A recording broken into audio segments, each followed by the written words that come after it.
gekauft zum TV, das ist Top-Bewertung. Wenn ich jetzt meine allerdings abgebe, wird das nicht mehr so top sein. Keine Wärmeregulierung. Also du hast eine Temperatur und die brät das Ding die ganze Zeit durch.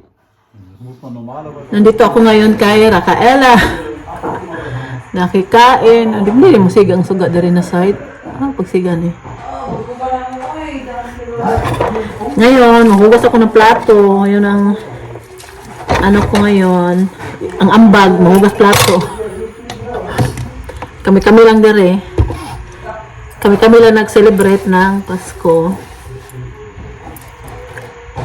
Tapos kahapon, doon lang kami sa bahay, no? Pag Pasko, sa bahay lang talaga kami. Sa December 24 ba? Bahay lang kami kahit noon pa, si Uma na malakas pa yan siya. Hindi talaga kami umulisan ng Pasko. Bahay talaga kami. Hindi pa kami nakapag-try na mag-celebrate ng Pasko sa ibang bahay. Kahit New Year. Sa bahay lang talaga kami. Kahit noon pa na si Uma, malakas pa siya, hindi pa siya nagkakasakit. Talaga naman siya iniiwan. Bahay mga mabait ba kami? Busog ko ba grabe? Pero hindi naman ako kumain kanina. Ang kain ko lang ngayong gabi lang. Tapos nag-video call kami yung pamilya ko, nag-video call kami. Nangayo sila pinaskuhan. Saloy po. Kuya kwarta. Hanap sila sa akin. Kaya wala ako oras daw ako nag-video call sa kanila. Sobrang busy. Si Uma kasi sobrang depressed na naman siya ngayon. Kaya yung stress kami kahapon ni Martin. Hindi nga nakasali si Uma sa kain. Nag-raclette kami ba? Magsusog ba? Mga bata excited na sa regalo nila. May mangga ko dito ba? Sarap.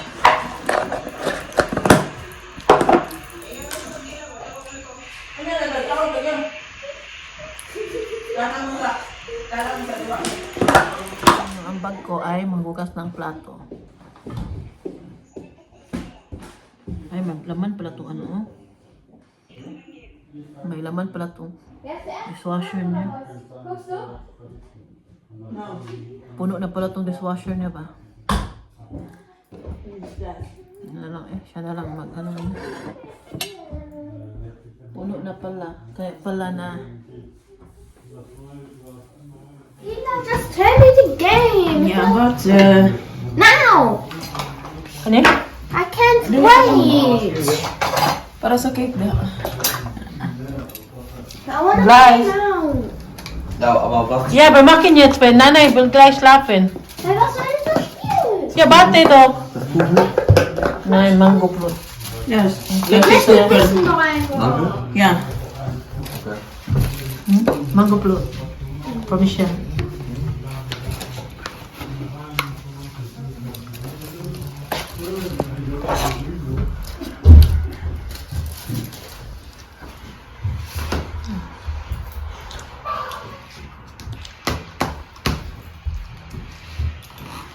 Puno ka na yung ano doon.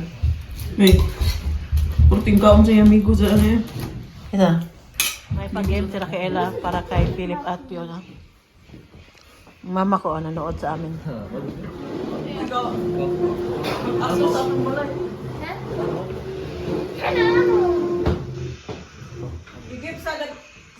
Ey, Philipp ist so gut in Mathe Flintern. Oh nein. Nein. Willst du Ja. mich verarschen? Nein, verarschen nicht, das ist Weihnachten. Willst du mich verarschen?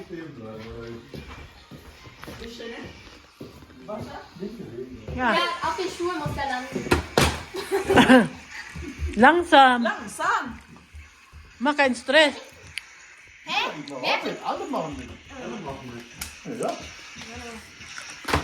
Beide. Ja, du hast dafür auf den Stuhl bekommen. Wenn Lass man, mal hin, oder? ja, immer hin. Mann. Mama, du bist. Ja. Das ist aufregend. Sino kaya manalo nito, no? Yan Yan na. Ah. Yan. Hey, warte. Nee, du bist. Ako? Ako? Mabilan na. Ja. Huwag mo niya ayaw yung plastic oil. Mama, gib mir.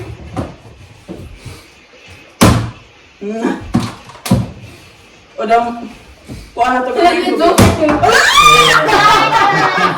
Oh, das war Das richtig sehe knapp, ich. ey. Aber wenn er nur hier hinhängt, dann zählt es nicht. Wenn er nur hier ist, dann hängt er das nicht.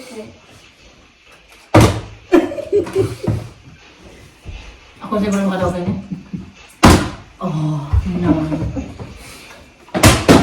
Ja, wie wär's? Was kriegst du erst, der Stuhl oder die Flasche? Kapuyo na natin.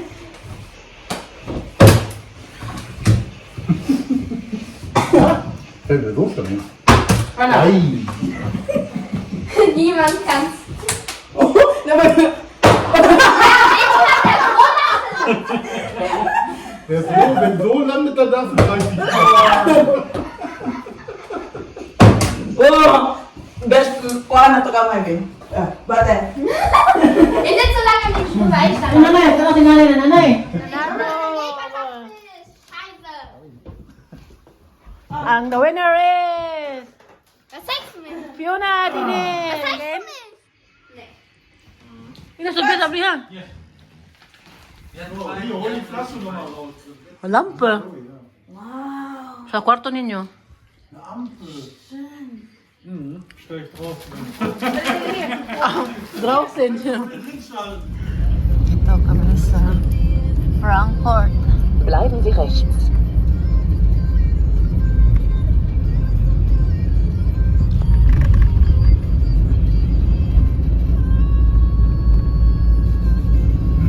Diyan si Michelle, oh, sakay sa bus.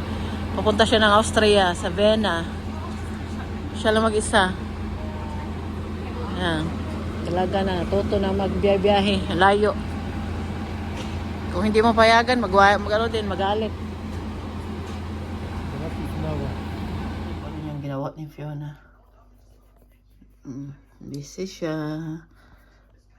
May ginagawa siya ngayon. Alam na. Nagtapon kami ngayon ni Martin ng mga karton. Mga lagyan ng mga regalo ba. Ngayon ang puno. Ito sa doon sa amin dalawang ano na pinuntahan namin puno. Dito puno, puno.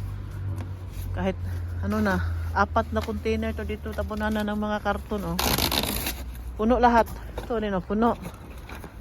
Yung iba nilagay na lang nila diyan sa gilid-gilid yung mga karton, hindi niyo makita. No, nilagyan na nila diyan sa gilid-gilid. Mga mga batasan. Oh, puno. Puno lahat. Ubi-uba, hindi siya sa amin ha. Yung sa amin, ano talaga namin dito sa isang container. Okay, magkasya pa dito konti. Pero yun nga lang, hindi na ano talaga. Meron pang isang malaking karton doon sa sasakyan namin. Hindi namin ipipilit. Kaya, mabuisit lang kami. Puno na. Hanap na lang kaming iba ng container. Meron pa namang tapunanan. Wala na naman si Uma sa hospital. Nandyan pa yung ambulansya. Dahil hindi pa naman, hindi ba siya yung emergency talaga ba na dalhin doon. Kinuhaan mo na nila ng dugo para pagdating doon, dito na lang si Uma ba. Ayan. Ikukwento ko sa inyo kung anong nangyari kay Uma, bakit dinala naman siya sa hospital. Tingnan po ninyo. Inano ko yung kandila kasi para maano na siya ba, para maitapon ko na yung kandila kasi next year din natin siya magamit kasi ibang kulay na din. Yeah, panuhin pa natin siya. Hindi ko kasi yan siya nakalimutan ko yung sindihan nung 24 ng gabi. Dito kami. Ngayon ko lang siya naalala na may pa pala dito. Yan. Sobrang lamig po ngayon sa labas. Ice. Kita ba niyo yung auto ng kapitbahay namin? Oh, di ba? Puti-puti dahil sa ice.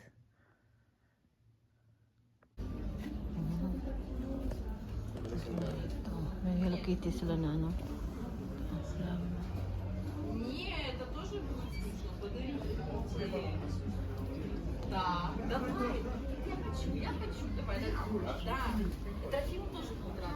Tingnan po ninyo, pinaprint ko na siya. Kaya lang, mali na size ang ni Martin. Babalik ako doon sa DM.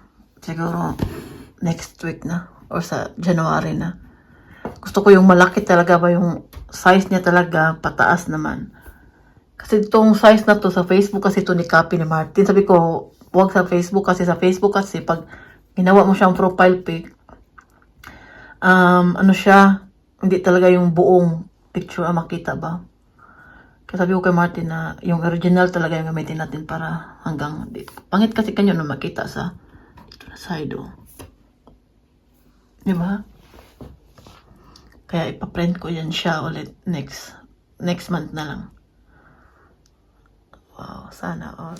Nasa bahay na kami ni Martin. Kauwi lang namin. Galing kami ng Sigin kanina. Nagpunta kami doon sa Filipino store, no? At meron lang pupunta sana kami ng Dortmund. Kaya lang yung Korean restaurant na gustong puntahan ni Martin, sirado sila ngayon. Every Monday, close sila. Rest day nila ang Monday. Puti na lang talaga, tiningnan ko tiningnan ko muna bago kami nagpunta doon. Baka pumunta kami doon, ta sirado, diba? Ilogi tayo sa gasolina, alam nyo na.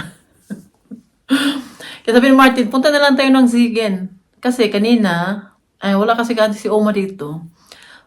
Nung ilang araw na din kasi kami nasa bahay lang, hindi talaga kami umaalis. Umaalis man kami mag-grocery, ganyan lang. Dito lang talaga sa Plettenberg. Hindi kami pupunta ng ibang city dahil sa sitwasyon ni Oma.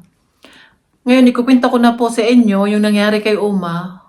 Nasa hospital na naman siya ngayon. Dahil po, si Oma, meron yan siyang gamot na iniinom niya yan, matagal na, ilang taon na yan na iniinom ni Oma.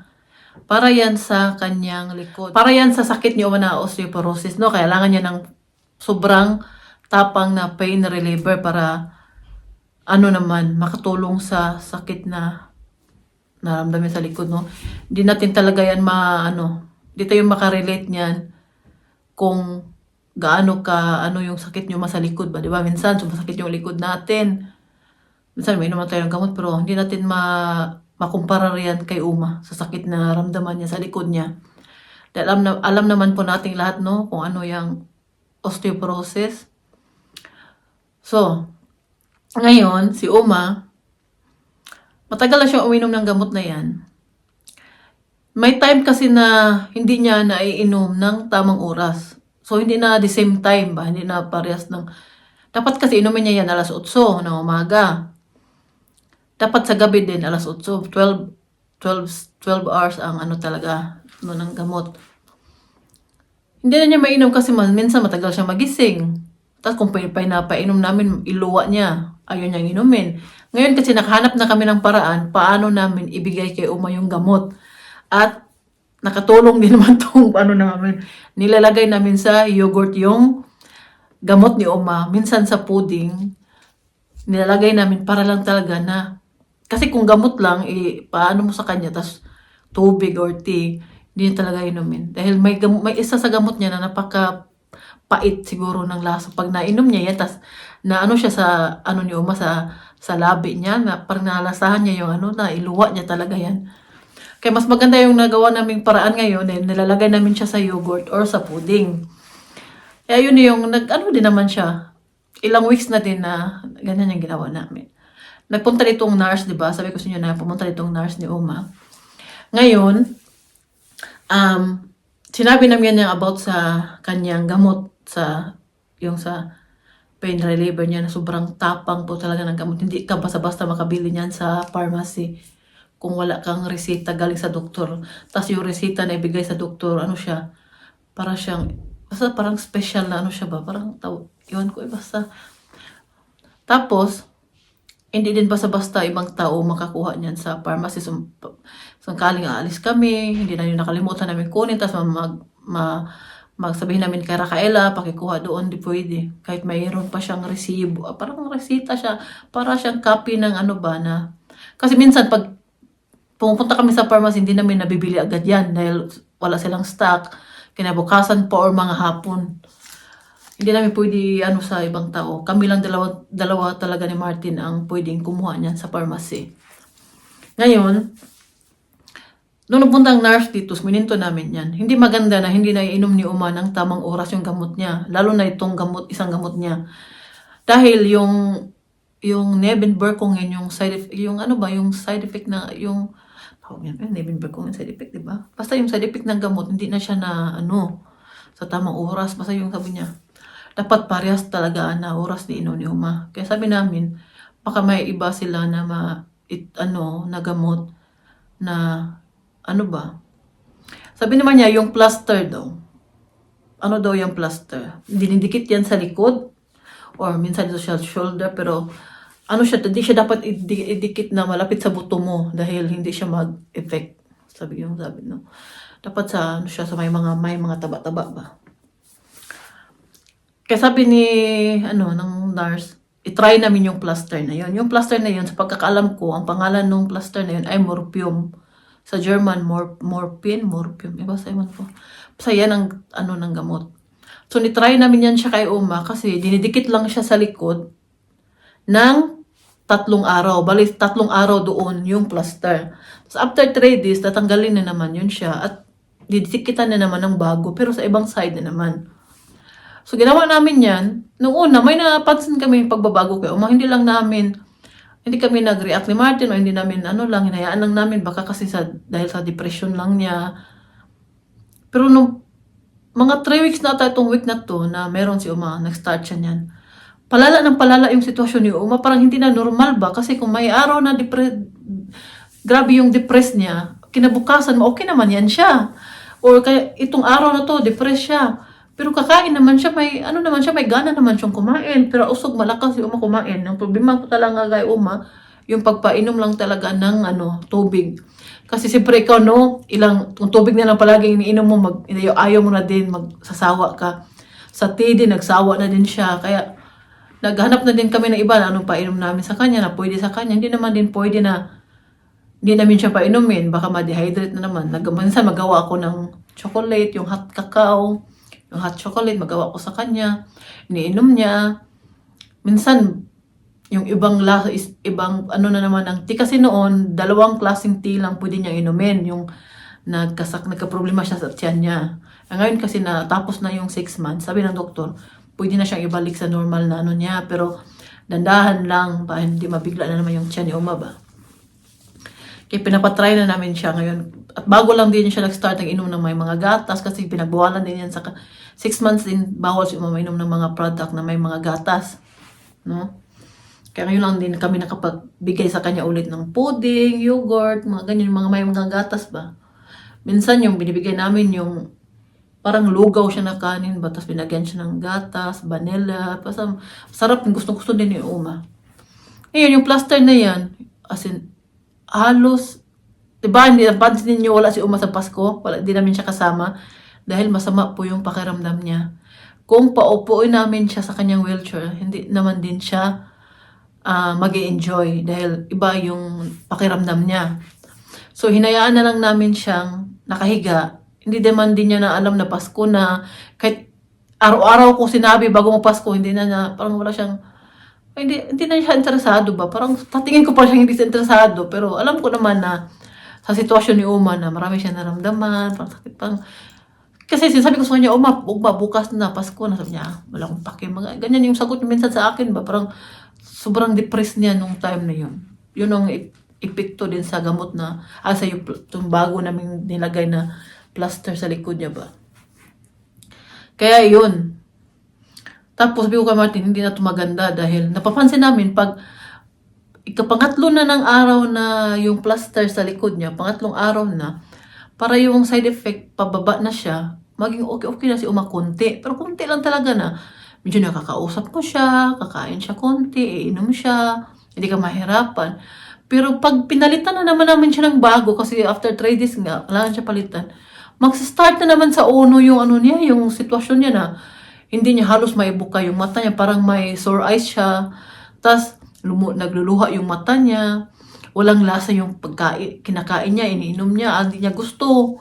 Tas halos natutulog palagi, takot, paranging galit. Yan mga binasa ni Martin yung side effect ng na yun. Talaga, lahat na kay Uma, yung side effect ng plaster na yun. Kasi sabi na Martin nung isang araw, nung ikatatlong araw na ng plaster na nitong week na to, sabi ko, ibalik natin siya sa kanyang gamot na ilang years na niya ininom.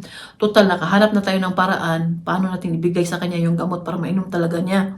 Na hindi niya iluwa ba? Nilalagay namin sa pudding, sa yogurt, diba? Sinabi ko na, kaya hanap na kami ng paraan. Yun din ang ginagawa namin. Nakatulong din naman at ininom din yung gamot niya kasi hindi niya nalalasahan yung gamot niya kasi nilalagay namin doon sa pudding.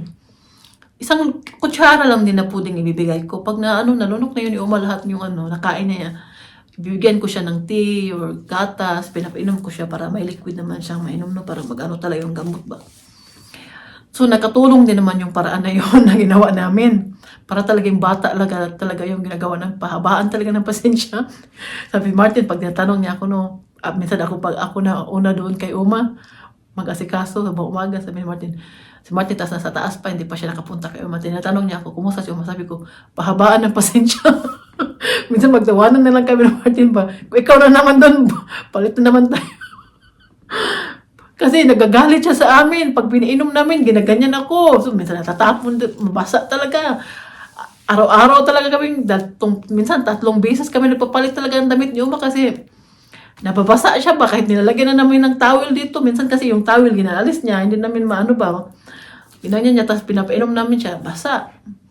Kailangan naman, hindi pwedeng hindi palitan ng damit, no? Kaya sobrang basa yun dito yung niya. Kaya yung plaster, sabi ni Martin, hindi na natin siya bibigyan mamaya ng bagong plaster sa likod niya. At siguro magtawag ako ng doktor. Kasi dito sa lugar namin, merong doktor pupunta every weekend.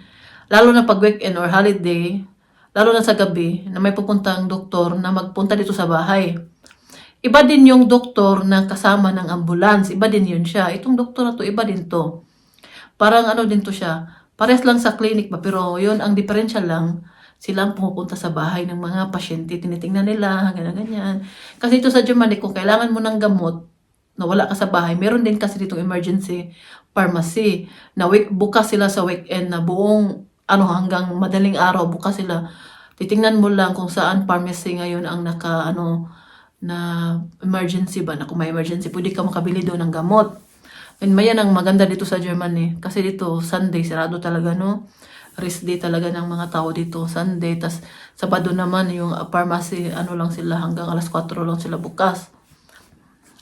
Yan, bumunta dito ang doktor, nung Sabado. Si Uma, pag pinapakain namin siya, sobrang tapang niya. Malakas siya manuntok. Sobrang lakas ng manuntok siya. Sobrang lakas. Sabi ko kay Martin, si Uma, sobrang lakas manuntok ba? Masakit din. Pag matamaan ka, masakit din . Pag ginaganyan ka, masakit din. Tapos sabi ko kay minsan, pag hindi mo namalayan, ginaganyan yung mukha ko. Nagtatakot talaga ba kung yung mata ko sa niya ba, sa daliri niya. Kasi minsan, last time kasi, mahaba na yung kuko ni Uma, hindi ko pa na-cut yun. Muntik na yung matamaan yung mata ko sa niya, kuko niya na napakahaba. Gusto niya akong kalmutin ba? Tapos nung kahapon, ayun na namin siya bigyan ng plaster, no? Kaya gusto namin ibalik na siya sa dati niyang gamot. Kaya lang, hindi naman pwedeng basta-basta na namin yung stop na hindi kami magtanong sa doktor. Kasi hindi naman yan normal na gamot lang na pwede mong stop anytime, ganyan. Hindi, kasi yung gamot na yan, kailangan kausapin talaga namin yung doktor. Kaya sabi namin doktor, sabi niya, pupunta daw sila sa bahay, pero aabot pa daw ng 4 hours yung hantay namin dahil marami pa daw pasyente na nakauna. Siyempre, hindi lang naman din kami ang puntahan nila. Tapos, ang daming mga dito sa lugar namin na pinuntahan. Hindi lang sa Plettenberg, sa ibang neighbor city dito, pinuntahan nila. Kaya, naabot din ng halos 5 hours ata yung kahapon. Matagal-tagal na sila dumating. Nawag kasi si Martin alas 3. Dumating sila mga alas 8 na tayo, alas 4. Mas 4 hours din na tayo. Mga 4 hours din. Mga 4 na oras din. Kaya dumating yung doktor dito. Una niyang ginawa, tinanong niya kami, ganyan sa sitwasyon ni Uma. Sinabi namin na pinalitan namin yung niya. Pero pinalitan naman namin yung gamot na yun. Kinausap naman yung doktor namin, no? Hindi naman pwede na, basta kami na lang mag-desisyon. Dapat kausapin mo namin yung doktor. Tapos, ang doktor din naman magresita din. Okay naman ang doktor sa Kaya yun, punta ang doktor kahapon dito. Sabi niya, kailangan i-admit si Uma sa ospital. Kailangan dalhin sa ospital dahil yung oxygen niya, 85% lang. Ang normal daw, 90. 90 ba yun pagkaintindi ko? Basta mababa kay Uma. Nalandagahan dalhin siya sa ospital.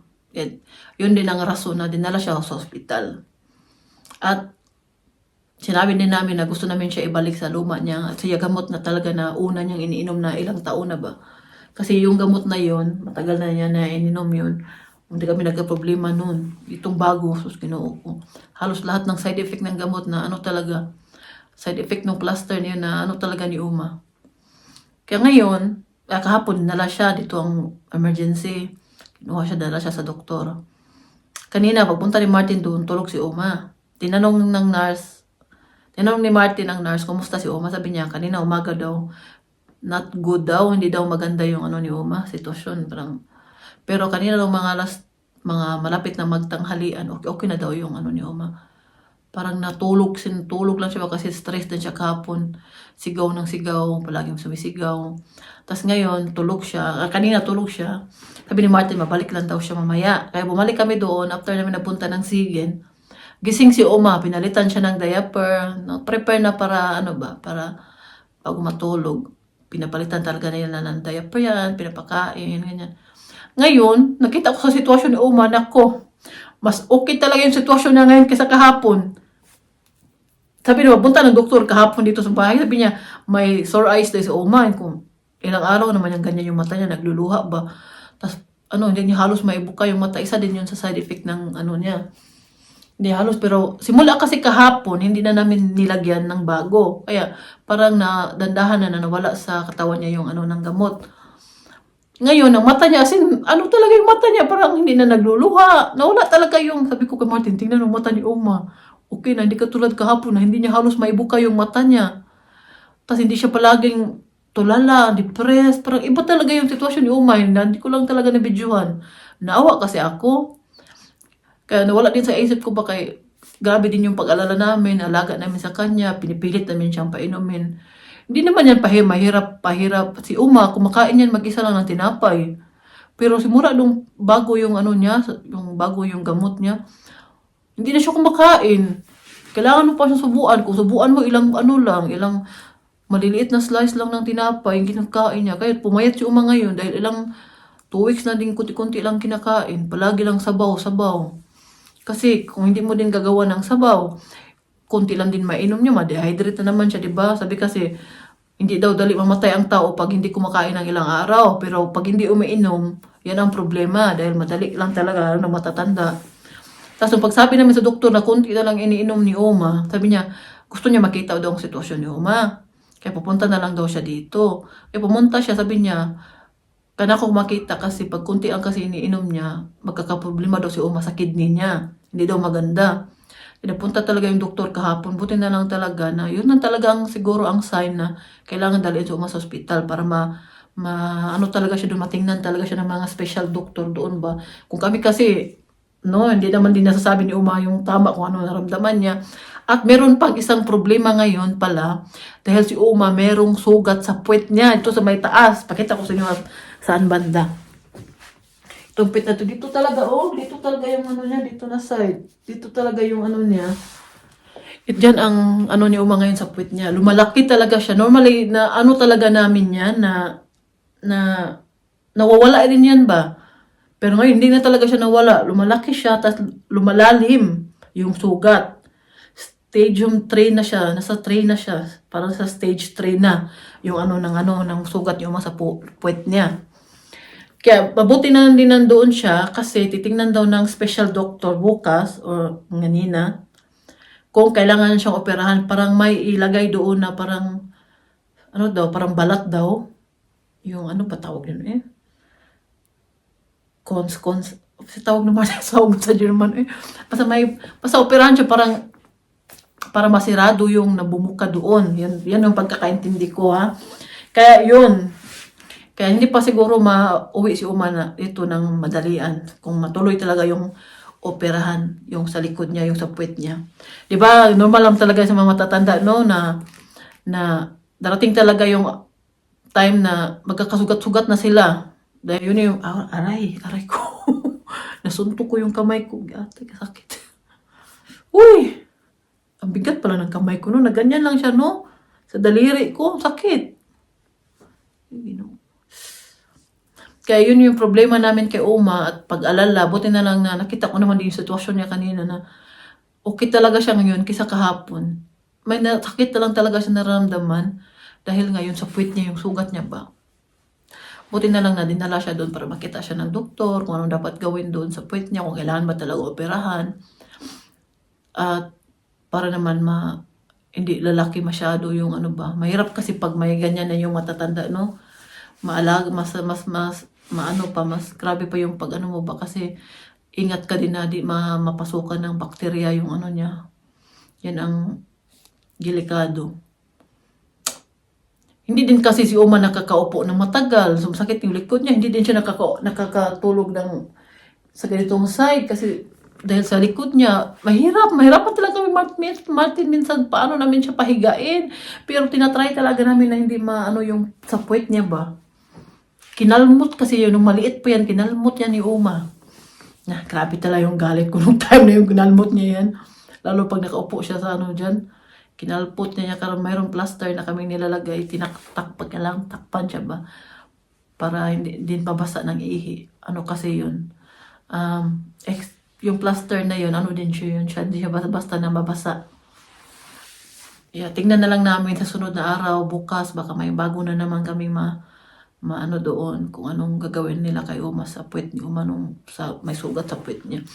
Dito pa naman talaga sa gitna, no? Sa may puwet na paghiga ka ba? Ko. Yan talaga yung pag-alala namin. Kaya si Uma wala nung Pasko. Kasi maraming na nagko-comment bakit wala daw si Uma. Kasi masama nga ang pakiramdam niya. Kung hindi lang masama yung pakiramdam niya, kasali namin yun. Hindi namin nihayaan doon sa kwarto niya. Kasi nung pinakain ko siya ng maaga, nung 24 December, tulog ng tulog. Sin, kung pali upuin mo, hindi naman din yan siya gigising, matulog yan siya. Ganyan lang yung ulo niya, makayuko yan palagi. Kaya yun na yung share ko sa inyo about kay Uma. At Merry Christmas po pala sa inyong lahat at advance Happy New Year. Maraming salamat sa lahat ng suporta po niyo sa akin tong taon na to. At alam ko naman na konti-konti na lang yung nanonood sa atin, no? Pero okay lang dahil hindi naman tayo umaasa ito sa YouTube. Nakakain man din tayo kahit wala tayong kita sa YouTube.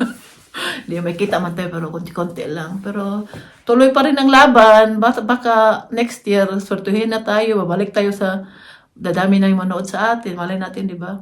At saka, okay lang din, eh. Kung gamay-gamay lang, basta palagi lang. May pambiling bigas.